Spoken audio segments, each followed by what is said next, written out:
এই দেখো ডিম সেদ্ধ, আলু সেদ্ধ, কাঁচা লঙ্কা, এটা দিয়ে আমি ভাত খাচ্ছি। এইটা তোমাদের দেখানোর কারণ আছে একটা আমি সাধারণত আমার বরের সাথে টুকটাক হালকা ফানি ঝগড়া বা একটু খুনসুটি করি, সেগুলো শর্টসে আপলোড করি।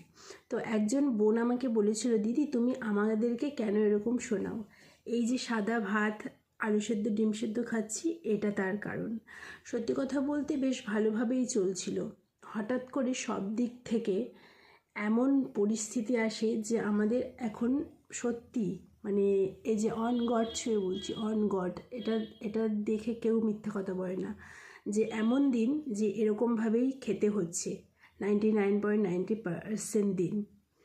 তো চেষ্টা করছি ইউটিউবে কিছু করার। তোমরা ভাবতেই পারো তাহলে কি ঝগড়া করে ইউটিউবে দাঁড়িয়ে যাবে? না, আমার আরও একটা চ্যানেল আছে যেখানে প্রপার ভিডিও আমি করি, কিন্তু কেউ দেখে না।